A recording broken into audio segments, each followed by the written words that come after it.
a Catholic, come from a loving God himself.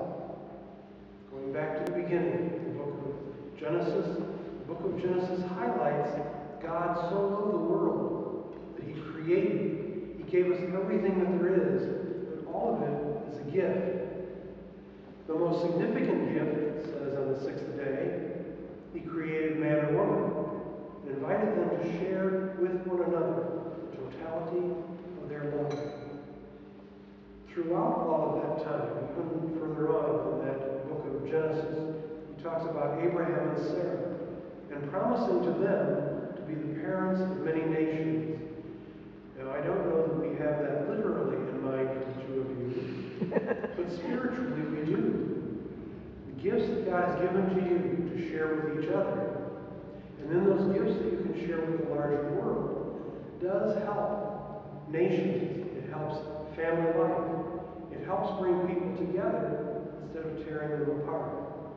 And so that reading that you picked out from the Jewish scriptures, the Song of Songs, it highlights there, in a sense, kind of an ideal for you, a goal for you, to be excited about one another, to be thrilled with one another, especially when things go wrong, when one of you doesn't fill the gas tank with gas and the other one's out of gas.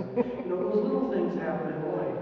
But whoever does that, be thrilled with that person, because you're still, despite those little goofinesses, God's gift to each other. Try to be aware of that every day of your life. Thank God for giving you the gift of one another. It says in that same reading from the Song of Songs that you are now partners to each other. Be in that partnership all the rest of your life. And then it also says, listen to each other. I'm going to give a little further insight into that. That doesn't mean just listen to each other's language, words. Do that. We need to listen to each other that way. But listen to each other's heart and mind and soul.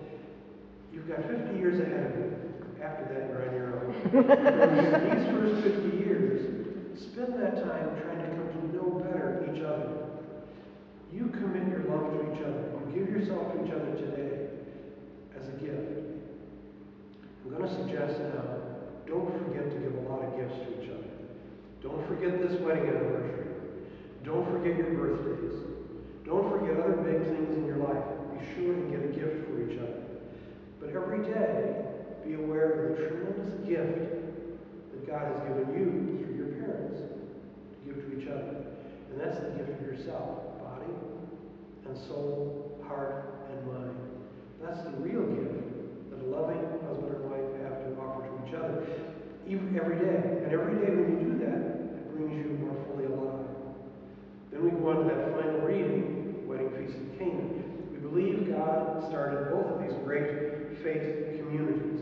One, to bring about a whole new family. The world did not know a family like the Jewish people became through the work of Moses in the Old Testament. But they came as a family in order to give God a vehicle through which he came into the world, we believe, in the person of Jesus Christ. This was the first thing that he did publicly. He spent 30 years, we're still trying to figure out why he spent 30 years just doing the dishes at home. We'll work on that at the reception. For now, what he did was he changed water into wine. I'm going to check the wine this afternoon when we get to the reception and check the first wine and the last wine.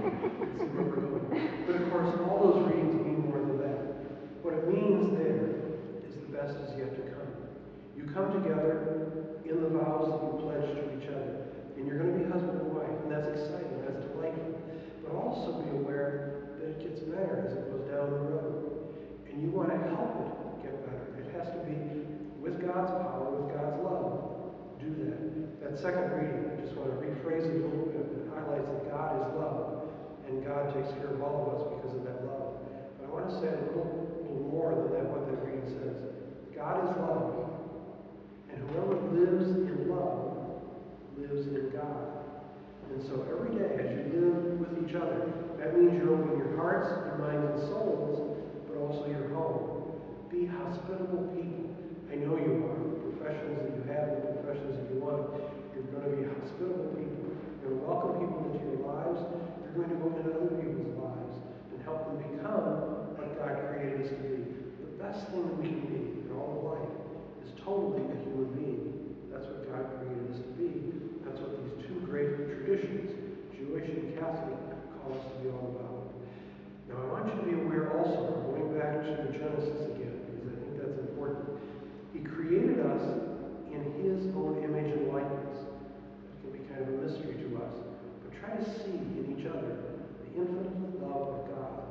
God embraces both of you infinitely, personally, and intimately.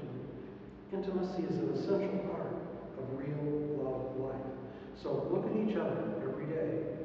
Not only say thank you to the Lord, but look at each other and say, somehow I'm getting to know God a little better because I know each other.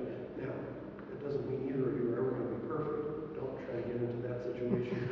And don't even tell each other, I'm perfect, why don't you catch up to me? That's not good for real married life. But recognize our humanity, our limitations, and then see the presence of God. And today, as you say your vows to each other, it highlights the permanency of that vow, the commitment, the fidelity that God asks you to live. That's important for all of us. The two of you, those who are married, myself, and the vows that I made, we're called to be faithful to those vows. And in doing that, you're showing God's fidelity to us. He said, through Jesus, he said, I will be with you always till the end of time. God never abandons us.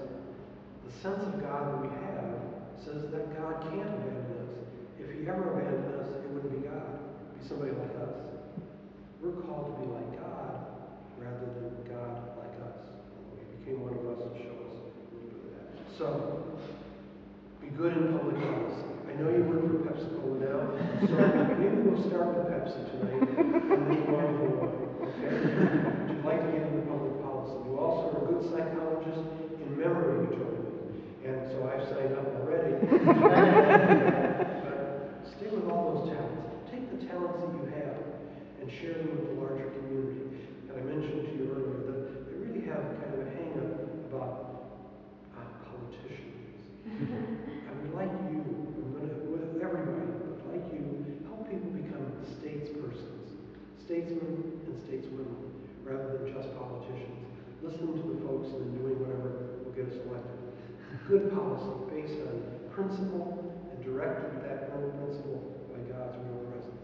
You can do that, we can do that, and what a good world we would have. And non-for-profit organizations, most of us feel like we're in that situation. But if anybody needs you, they can call you up. That's what we're all about. We help each other. We're all one family. And so you help those who are here and those beyond here by your talents. But never losing that commitment that you make to each other. That's the most important, the most eminent, and primary. And then reach out to everybody else. So everyone who's here, if we have tax problems, call you. If we have financial problems, call you. If we're not sure where to get food for the day, call you especially. Those are things that we help each other with. So you are going to be good. It's good for you to be here. We thank you for coming together and giving us an opportunity to renew our own sense of who we are as you begin this new journey for the next 50 years. Some of us are going to hang around and see that you make it through all of that. Not all of us, but some of us will give that a try. I'm going to invite everyone to remain seated now as the wedding couple comes forward to the kneelers and sit.